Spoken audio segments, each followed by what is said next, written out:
Well, hello, I'm Micah Clark with American Family Association. Appreciate you joining us today.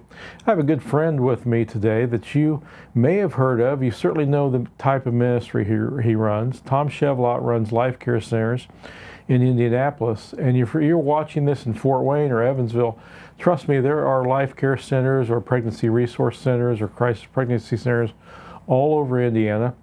And so I think this interview will be of interest to you about what these nonprofit ministries do to help women in need. So Tom, great to have you with us today. Thank you. Appreciate the invite. You know, we've become pretty good friends. We work together. We're going to talk about some of the things we did together in the legislature, but I want to just let people know what are pregnancy resource centers. Is that the proper label?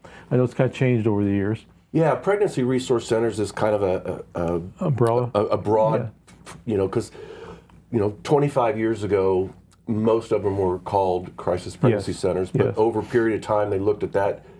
Crisis has a negative connotation. Right. We don't look at pregnancies as crises. So everyone changed their name to kind of fit their community.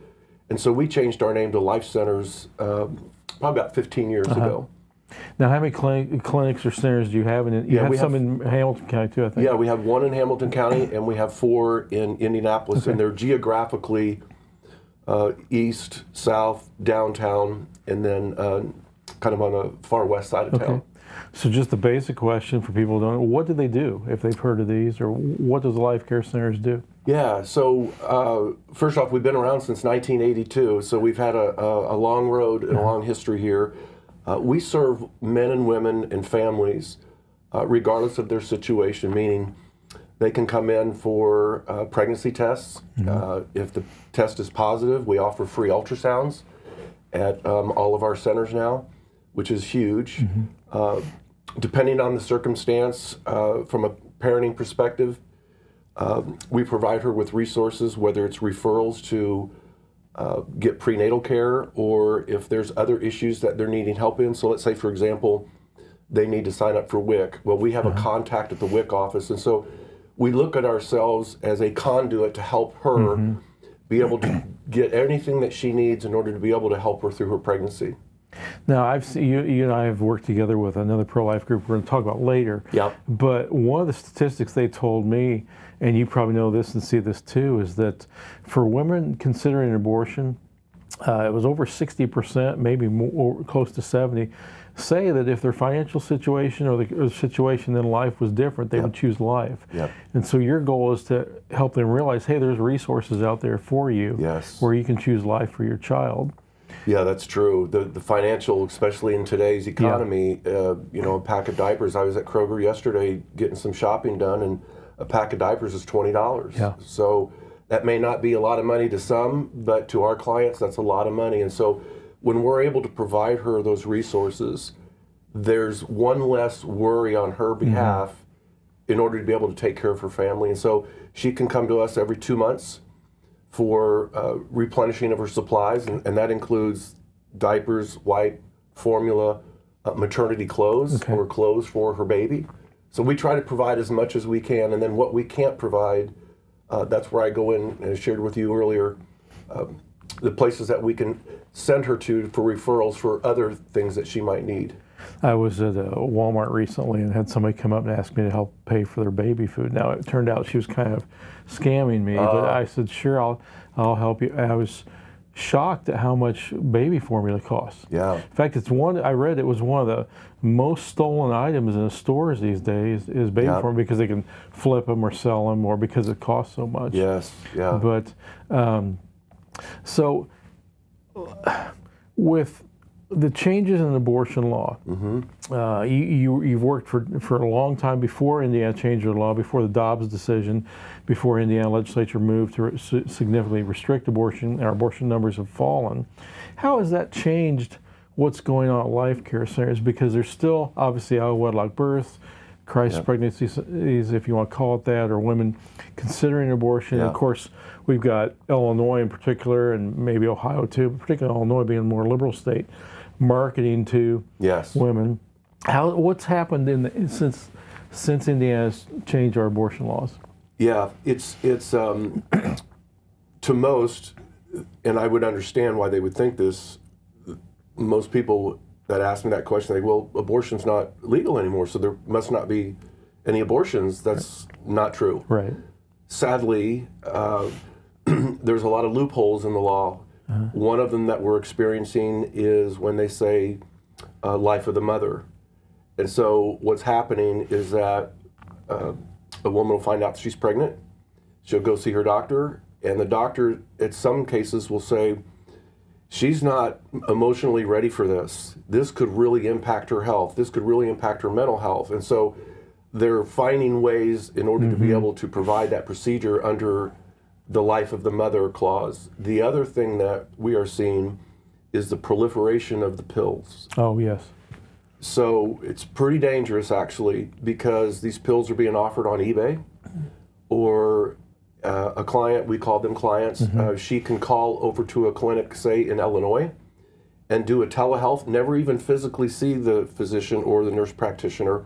It's just over the phone, and they will send her these pills. And so what we're seeing is the clients are then calling us and wanting to schedule an ultrasound before anything else. Well, that's not our process. Our process is you come in and you take a pregnancy test, but what we're finding is that they're wanting to see whether or not these pills terminated the pregnancy. Wow. And we're just not going to do that, because essentially what these pills are, they induce a miscarriage. Yeah. And then we're getting calls where they'll take one of the pills, but then they get scared. They can't remember, should I have taken the red one first, or should I have taken the yellow one, whatever the colors are. And so now we're having to have conversations with them outside of what we've normally have ever had to have conversations, because then that becomes more of a medical process and more of a medical conversation. You know, even though we've got a couple registered nurses on our staff, we're just not equipped to do that. But to put a period on this long sentence, our client traffic is up over 50% year over year. Wow. Yeah. Now, some years ago, we in the Indiana legislature, I testified on a bill regarding the explosion or growth of abortion pills. And of course, for years we regulated abortion clinics, and then we see the pills being more and more used. And I think a lot of women thought, well, I'll just take a pill and my problem's solved. I remember, perhaps to this day, one of the most gruesome testimonies I've ever heard in the legislature was a woman who wrote a letter from, I think she was a student at Purdue, which is not unusual. College kids are kind of in that age range. And she described what happened over a course of days, and it was gruesome. And she did not expect it at all. She was thought, this will just cure my problem. It'll be like a menstrual cycle, and it was not. She It's true. passed the child in a shower. Yep. And she had to live with that emotionally, and she begged the legislature, please don't make this legal. This is not what I thought at all. Yeah, no, that's a great point, and it's what we see. It's also the same that we see with medical abortions, surgical abortions, is that the abortionists are not telling these clients what to expect. They're not telling them about the cramping or the nausea that they're going to have 2 and 3 and 4 days later. They're not telling them about the mental effect that's going to have on her years, months down the road. But we see it because we also have a portion or a part of what we do is we do post-abortive care. It's under our program called SOAR, S-O-A-R, and that's an acronym for Spiritually Oriented Abortion Recovery. Okay. So it's just like any other recovery program. We're helping men and women. We have a man that leads for the men and a woman that leads for the woman to just walk through their journey and to help them just reconcile with that. And at the very end of this program, we have a memorial service for her child where she names her child. So there's whatever closure that we can provide. We want to try to help her with that, because mentally and emotionally it can be pretty nerve-wracking for her and for him for years. Yeah, I don't think people think about, I guess there's two ways to look at abortion. You can look at abortion as maybe it helps irresponsible men who don't want to pay for the abortion, lets them off the hook, they leave the woman. But the other thing is, men who do want to have the child, they have no say in this. Yeah. So that's really heartbreaking. Yeah. However, most of the time, there was a study done about 5 years ago, and CareNet, which is a national organization that we are an affiliate of, and they did a study of 1,000 women who had an abortion. 9 out of 10 said that if their partner would have said, "We can make this," or "Let's try to figure this out," they would have not had an abortion. So that man's role is crucial Yes. to the decision-making process. But yes, there are some cases where the boyfriend or the husband does want the child. We just had this situation about a month ago, actually. A married couple came into our center. He wanted the child. She did not.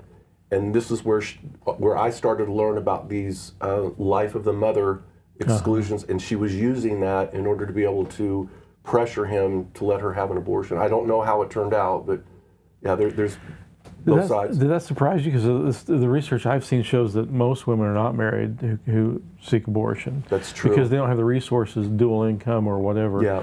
the emotional support. A lot of men don't stick around after the abortion. Yeah, that's an anomaly, but we do see married couples coming in that are considering abortion. Yeah. Now, I don't know if you've had to deal with this. I've looked at this a little bit, and so if it's not in your arena, but you've probably heard about it from other Christ pregnancy centers around the nation. I look at Illinois, I look at California, New York. Yeah. Some of the things their legislatures are trying to do, they want to shut, you guys are viewed as a threat to the abortion industry. And some of the things they're doing in these other states is horrible. I mean, either they want to shut you down, or they want to tell you what you can and can't say. Yep. Fortunately, I think we're okay in Indiana right now with the legislative makeup we have, but that's got to be a concern for your colleagues in other states. It sure is. I hear from them periodically, especially the ones in California, where they're putting so much restrictions on these pregnancy resource centers that it really makes it difficult for them to even do their work. But here's what's interesting. I always find that these states like California, who claim they're pro-choice, but if the woman chooses to have a child, we don't want to protect that. But that's what we try to do, is we try to help them who choose life. So why wouldn't a state government want to have facilities like ours to be able to help those who do want to have their child? And I believe it's partly because we also have an influence on helping her make a good decision, but also maybe because we're faith-based. Yeah. And I think that there's an attack element to that. I do too. Now, I've been to some of your banquets, and I know it's a great event every year, and that's a big part of your funding. But Yes, you have a it lot is. of great testimonies from women about how you've changed lives. Yeah. So, when is your banquet? Is it in the fall every year? It's in September? August this year. Okay. Yeah, we moved it to August for a number of reasons, but October seems to be a tough month because of fall break, and I'm not really into the fall break because our kids are up and out, so I really don't pay much attention to that calendar. But it's in August, and this year Dr. Ben Carson is going to be our keynote speaker. Yeah, so we have gotten a ton of response about coming to see him. So go to lifecenters.com, and you'll be able to get all the information about the banquet there. That's great. Well, you and I have worked together, and how I kind of got to know you. I knew you for years, knew who you were, but we worked closely in this previous legislative session with a group called the Human Coalition, and that's when I found out the political influence you have at the State House. It's very impressive. People know who you are. But when we passed Senate Bill 2, or was it Senate Bill 1, all the numbers run together, there was a companion bill that gave a lot of resources, state money to help, as they knew that they were going to restrict abortion, they wanted to help women in need. And you and I worked on getting a line item in the legislature, in the budget, and praise the Lord, we were successful. Tell us about that new funding and the success that we had for our audience, because I haven't talked about it a lot publicly, but it was a win. We wanted to get in place. It's now in place, and you're benefiting from it. Tell us about that.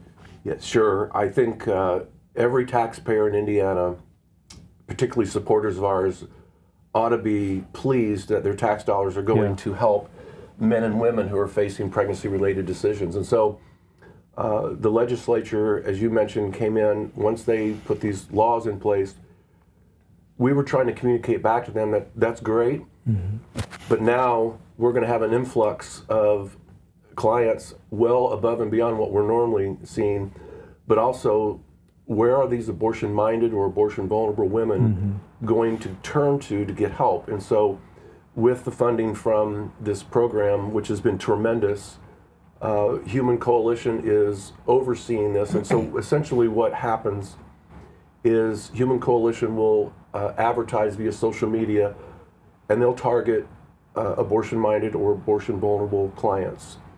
And it's pretty clever, and it's been very successful. And so if she's online and she's typing in certain keywords, it will direct her to an ad for her to call this number. She calls this number, and it's staffed by nurses. And I've listened to some of these calls. It's incredible. But they'll walk them through all the options. And then while they're on the phone, they say, hey, look, we've got a pregnancy center right around the corner from you. Let's get them on the phone. And let's make an appointment. And so she stays on the phone, the nurse stays on the phone with the client, calls our center picks up, and they identify, hey, this is Angie from Human Coalition. I've got Rebecca on the line with me. We would like to schedule appointments. So we never drop her off. We keep her. And so then it's a warm handoff. We make an appointment, and then she comes in for a pregnancy test and an ultrasound. And we have had the success has been phenomenal. I think right now I made this number, it's just out for a couple months, but we've been able to reach over 24 women that have changed their mind. Those are 24 women that we probably would have never seen because we didn't have the vehicle or the mechanism for us to be able to reach her. But Human Coalition, they've done this across the the states. They're very good at it, and they're very clinical about it. Yeah. And so we've just been very, very blessed and very pleased by what we've seen, and I'm grateful that the program is here for sure. Now, I know too, this is not just a, hey, let's talk. I know in talking, your clientele or your counselors are willing to spend a great deal of time with these women over and relationships are built over months and even sometimes even years. Yep. So with women coming in with the increased need, with the change in abortion laws, I know funding is always an issue, and people probably think, oh, you probably got hundreds of churches supporting you. It's probably more individuals. Yeah, that's how people think that. Well, aren't the churches supporting the AFA for the work you do? But if a pastor is listening or if somebody wants to help, what types of things do you guys need? Because I know there's churches that will raise diapers or other things, material or just a check. But tell us what types of things are needed in Life Care Centers. It's a great question. Our churches are very important to us. Right.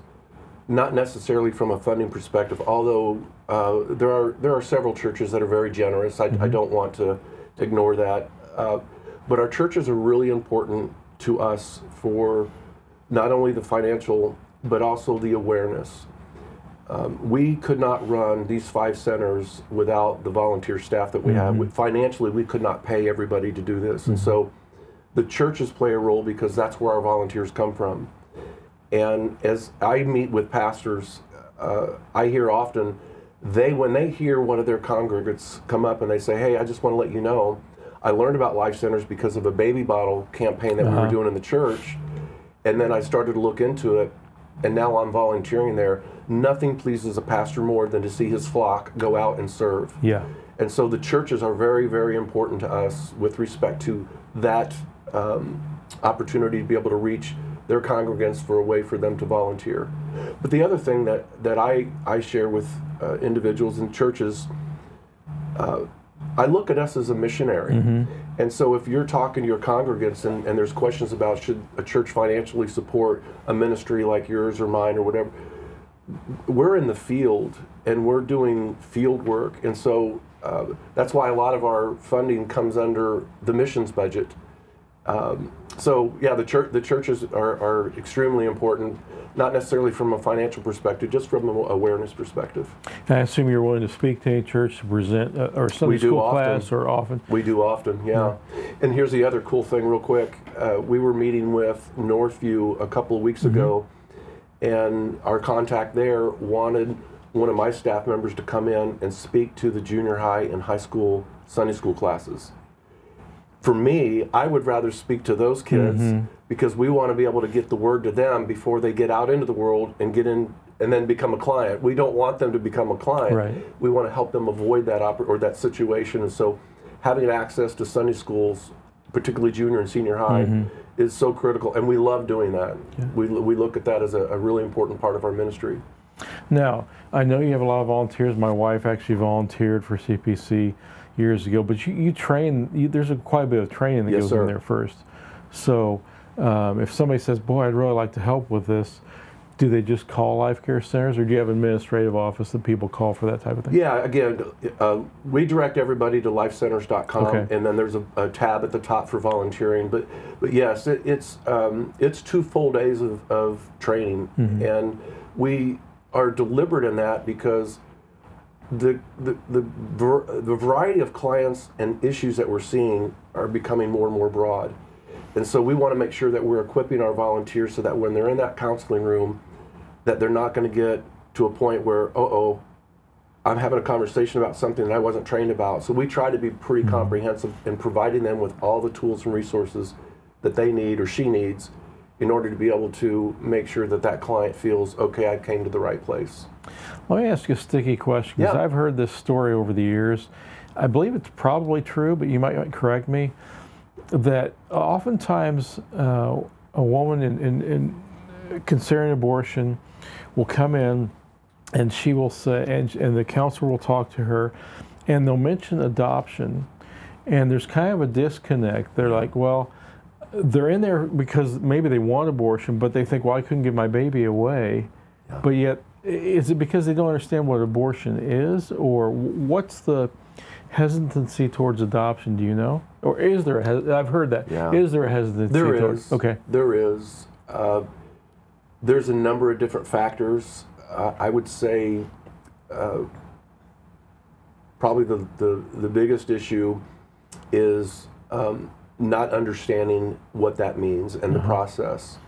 And so because it's unknown, they're fearful about even going down that road. The second is cultural.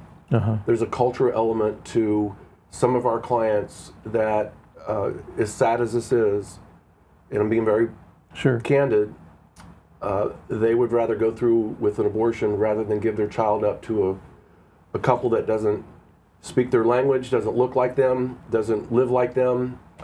It's very heartbreaking because there's a ton of good parents wanting to parents adopt, out there that would give that child a much better life. But yeah, we just don't see adoption. I mean, we do have an adoption referral ministry that we work with, but it's pretty rare that a client of ours will then go and. But quite frankly, it may be more. We just don't know what happens after she leaves us, Right. and we get her in touch with our ministry partner. We then are pulling away because we know they're the experts at handling it, and we don't want any other influence or any other activity in her life that's not a part of an adoption, if that makes any sense. Yeah. Now, the other thing I was going to ask you, you've got 5 clinics in the Indianapolis area. I saw a statistic that 70% of abortions occur in Indianapolis. Is that accurate? It's about right. Or they were? I mean, it's the largest county. Yeah. It's not only residents of Marion County. Back when it was legal, it was, you're coming from Greene County, Indiana, or name Terre A lot Haute. of college students. It used to be some of the data seemed like college students were a more disproportionate demographic. Yeah. Yeah, there's, they opened up a Planned Parenthood in Bloomington probably 8-10 years ago. Yeah, they certainly, they're marketing to their clientele, just like our centers are strategically put in certain parts of the cities where there's high density population, but also what we call at-risk clients. So we want to be in her neighborhood and not have her travel up to, 30 miles away, which transportation is also an issue. So there's a number of variables with that. Years ago, I had a friend who was testifying on an abortion bill, and she brought up pregnancy care centers and explained to the committee what they, and this was back in the early 90s, what they were doing and how they were helping women and how she'd volunteered there. And interestingly, afterwards, the head of Planned Parenthood came to her and said, "There's no way you guys do this for free." Well, I think let's be honest, the abortion industry is an industry. It's about money. It's about numbers. Women the procedure's done on the woman, and then they're gone, and then they're on their own. And it's very different with life care centers. I know you have people who've probably gone through as a client and probably volunteer later, or I know they come back to your banquet and give testimonies. And so word of mouth is huge for you. It is. It's an excellent point. I'd say, I don't know, maybe 25% of our staff and volunteers are post-abortive. And so they're coming back to serve. Yeah. And the conversations that they share with me is really interesting when a young gal is sitting across from someone that may have hair color that's mine. Yeah. And she says, "You have no idea what I'm going through." And the counselor leans over, she goes, "Sweetheart, I do." 40 years ago. And she tells her story. Yeah. And so there's also, at that point, there's credibility in her. But it's interesting. Roland Warren, who's the CEO for CareNet that I mentioned earlier, he said something that I'll never forget. He said, Planned Parenthood is in the transactional business. That transaction is monetary. No pregnancy center that I know of charges for anything. So we are not trying to make any money off of our clients. In fact, it costs us about $200 per client to help her. But here's where I'm most proud of the work that we do. And I came from the business world, and so I ran a bunch of at some point in that career with AT&T, I ran all the retail stores. And we spent a lot of money with training, a lot of money in advertising to bring clients into our store. 60% of the clients that come to see us for the very first time came because someone referred her. Okay. If we were not legit, if we were not doing what we said we're doing, and we were trying to bait and switch, we would be excommunicated in the community. But these girls are going out and they're at their locker and her girlfriend says, "Hey, I think I'm pregnant." 60% of the time she's saying, "Hey, go see the pregnancy center at 10th and Arlington." She wouldn't be sending her there if we didn't honor our commitment. Right. And why I know that that's important is because we're not just a one-time with her. If she comes in and she decides to parent, we invite her back on month 8 and we give her what we call a baby bundle. And in that baby bundle is about $120 worth of things. So it's diapers, wipes, formula, onesies, blankets, anything that she would need when that newborn comes home. It's one less thing that she has to worry about. And then every 2 to 3 months, she can come back and see us. And whether she brings the old clothes back in, we clean them up and there's no obligation there, but then we provide her continual care, and we do this for up to 2 years. So our purpose is to stay intentional with her in order to make sure that she feels comfortable and that she trusts us. Because the more that you can enable trust, then the more effective we're going to be in the community. Because we don't advertise, really. Yeah. I mean, we have some billboards, and we're doing some social media things, but the fact of the matter is, it's word of mouth. And so back to my AT&T, if I didn't have to do any training, I would just hire order takers, and the business would be great. So that's the analogy I use. I bet you have some women who come in. Maybe they come in 6 months later, a year later, 2 years, bringing a baby in. I bet your staff is ecstatic. I bet there's relationships built with these girls that's really sweet. That's a great point. In fact, there's times where I've heard this over and over. The client came in and she left, and the paperwork says she's still undecided about what her intentions are. It's not uncommon for a year and a half later, the door will open, and here comes this young mom with this baby in her arms, letting everyone know, "Hey, I was in here a year and a half ago. Come see my baby, Andrew." I mean, it happens a lot. Yeah, it really does. It is pretty neat. Yeah. Well, Tom, thank you for joining us today.